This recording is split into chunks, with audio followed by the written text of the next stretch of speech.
Hey folks, Matt from artoftheimage.com. I've got some great commentary here from John Hermannson regarding the Sony a6300.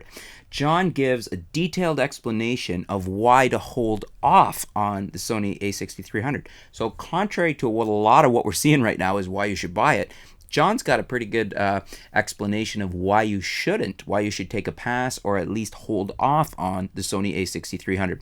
John writes in, I totally agree. Sony just does not seem to want to make lenses for the APS-C.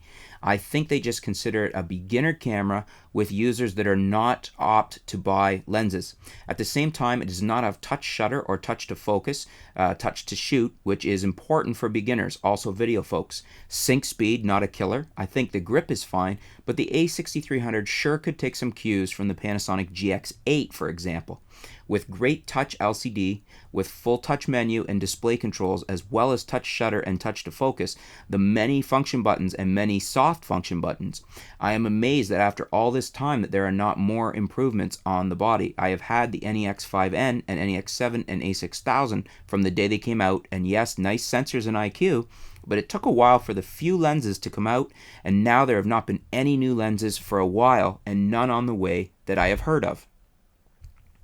Sony want all to buy their very expensive Pro lenses for the FE mount. Yes, the focus system in the A6000 has good points, but also not so good. For instance, there is no way of you selecting autofocus points while tracking. Would be nice to have touch to focus, also is not impressing in low light focusing. The Panasonic GX8, for example, is just so much faster and better in low light focusing. So now Sony seems to improve focus tracking with the a6300, but still the user cannot select. The camera decides for you. So it can be a bit of a hit and miss. I get very frustrated with Sony. It is like they excel in one thing and absolutely flunk in another. Like my RX100 Mark IV. Yes, it does 4K and therefore has a premium $1,000 price tag, but in reality, on a warm day, it overheats after 3 minutes and for sure after 5 minutes, and it's always the same. Sony is just hailed and showered with enormous praise. At the same time, a camera like the Panasonic GX8, which to me is so much better thought out and nicer to use and has 4K, etc., etc., is considered rubbish. I do own the Fuji X-T1, X100S, Olympus EM1 and EM5, and Sony A7 and Panasonic LX100, and GX7s and GX8 and Nikon DSLR gear, also Canon. So I have lots of cameras, so not being a brand bigot, I think the A6000 will continue to sell well due to its price point. I think that some sports photographers will try the A6300 for some video work, etc., but I think most sports and wildlife folks will stick to DSLRs.